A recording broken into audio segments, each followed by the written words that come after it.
2022 está con nosotros el candidato a la presidencia, Wilson Gómez, candidato por el Movimiento Suma. Bienvenido, señor Gómez, un gusto tenerlo aquí. El actual gobierno tuvo que recurrir a créditos internacionales. El Fondo Monetario nos entregó ya 1.500 millones de dólares. Si usted llega a Carondelet, ¿cuál sería su política en el manejo de la deuda externa? A ver, la primera parte es que eso venía desde antes, ¿no? Ese trabajo ya lo había venido desarrollando el expresidente Lasso, donde justamente avanzó de gran manera para poder llegar a esos números. Y el tema es, definitivamente tenemos que continuarlo. Hoy Ecuador tiene una reducción de la brecha de ese presupuesto que faltaba, donde hablábamos en un principio de 5.000 millones. Hoy, a partir del incremento del IVA, eso se redujo a 2.800, 3.000, y con los nuevos aportes que están llegando, está reduciéndose cada vez más la brecha. La siguiente parte es optimizar. Tenemos que depurar todos los malos recursos que se están manejando en el gobierno y con eso administrar de mejor manera para poder salir adelante. Ese va a ser el primer foco cuando determinamos el manejo de recursos. Wilson, buenos días, bienvenido. Siempre con el cariño de siempre. Con Wilson pues tuve la oportunidad de darle un espacio cuando algunos años atrás se iniciaba con opinión pública en un programa radial que teníamos en otra emisora, y qué gusto tenerte ahora como candidato a la presidencia, Wilson. Tema de seguridad. ¿Cuál va a ser tu política en caso de que tengas la votación popular que te permita llegar a Carondelet? ¿Cuál va a ser tu política de seguridad? A ver, Pocho, primero te voy a molestar, pero definitivamente tú me has conocido justamente en ese ambiente familiar y el nombre hoy es Enrique porque definitivamente cuando me preguntaron ¿cómo era? Tú estás promocionándote como Enrique. Como Enrique, 100%. Me extrañaba que usen mucho el Enrique y no el Wilson, que es donde te hemos conocido siempre. Sí. Lo que pasa es que en verdad, mira, era ese grupo definitivamente que me ha conocido como lo que decíamos el otro día. En casa siempre ha sido Enrique la forma de diferenciarme de mi papá y de mi abuelo. Entonces se buscó justamente crear esa transición para Enrique que se sienta Gómez. más propio. Entonces, desde aquí Enrique Gómez. Por favor. Ahora, con respecto al tema de seguridad, el plan continúa, el plan es el mismo. Se dio una transición de persona en relación a el cargo o a la propuesta. Sin embargo, el equipo continúa siendo exactamente el mismo. Y dentro del plan, Jan mantiene lo que decimos nosotros, ser ese secretario de seguridad que pueda, a través de un gabinete de seguridad, administrar de manera adecuada Ministerio de Defensa, Ministerio del Interior, y un poco ir articulando lo que va a ser la respuesta en cuanto a seguridad. ¿Jan Topic sería tu ministro del Interior? Jan Topic sería el secretario de Seguridad. Es una figura que está arriba de los ministros y que puede articular de mejor manera la implementación. ¿Cómo es una campaña actual? Porque antes los candidatos tenían que recorrer todo el Ecuador varias veces, iban en el balde de una camioneta, repartiendo camisetas, colas, etcétera, y hablando en público. ¿Cómo es una campaña en la época actual? A ver, no vamos a dejar de hacer eso. Eso es súper importante para tener el contacto con las personas y sobre todo poder escuchar esa realidad de lo que necesitan, que pues por alguna oportunidad de voluntariado la hemos tenido, pero hoy la vamos a garantizar. Del otro lado, empata, como usted bien dice, esa transición hacia la tecnología. Todos los centros de información, vamos a las redes sociales diferentes, X, TikTok, Instagram, las personas quieren enterarse de información rápida y contundente a través de estas fuentes. Esta es la oportunidad que tenemos que aprovechar. Ya, yo quiero volver al tema de seguridad para luego irme al problema energético. Tema seguridad. La política en sí, más allá de los organigramas, Enrique, más allá de los organigramas. Está bien, Jan Topic, una persona que se ha identificado mucho con temas de seguridad, sería el secretario, habrá un ministro del Interior, ese es el organigrama. ¿Qué vas a hacer en las calles como gobierno para garantizar la seguridad ciudadana? Claro que sí. Nosotros hemos planteado, la primera parte es el control fronterizo.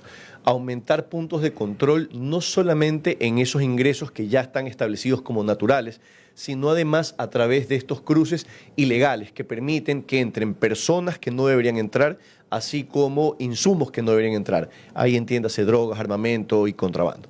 Del otro lado, esa implementación de tecnología que vamos a tener drones monitoreando esos puntos, vamos a tener de la misma manera en los caminos vecinales y en los carreteros, para poder ir reduciendo la brecha de esto que ingresa. Eso pensando en que no entre nadie más. Y luego, la siguiente parte es implementar en las ciudades lo mismo, tener un control que permita qué entra a la ciudad, qué sale de la ciudad y con qué frecuencia. Tú puedes poner a través de un punto de videovigilancia una calle, el control de una calle, y tú vas a ver cuántas veces una persona entra hacia una tienda o hacia un local. Y con eso podrás determinar qué está pasando en esa calle. Y a partir de eso vas a determinar cuál es un comercio normal y cuál es un comercio irregular. Y vas a ir reduciendo espacios a este tipo de criminalidad. Sobre política energética, ¿cómo vamos a solucionar a largo plazo? Todo parecería indicar de que por lo menos esta fase aguda culminó.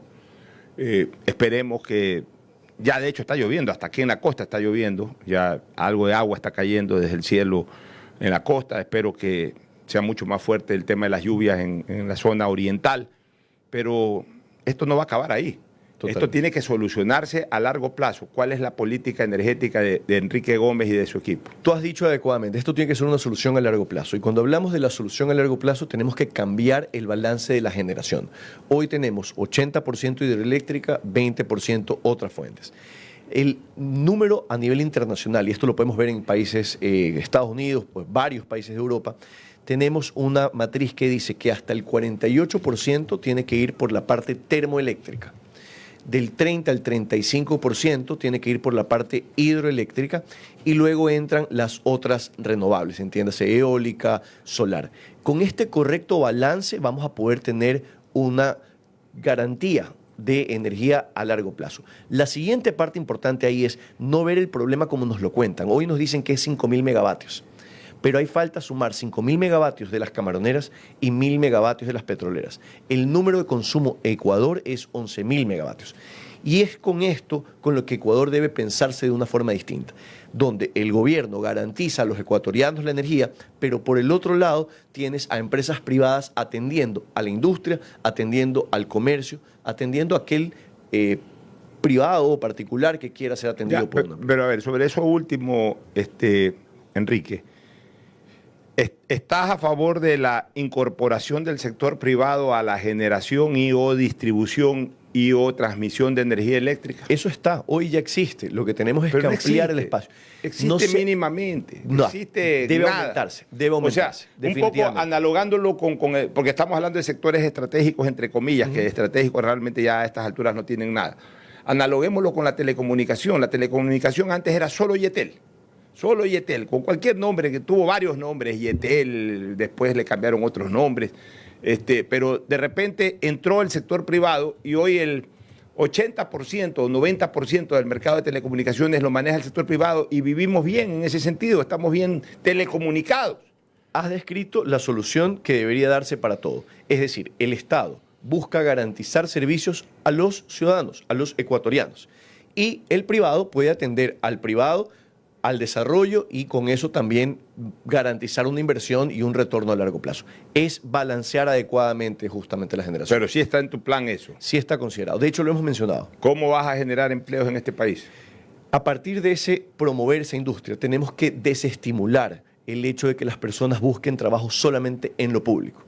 Tenemos que crear una industria fuerte como Ecuador a largo plazo que permita abrir más exportaciones, garantizando mayor creación de empleo y trayendo más capital al Ecuador.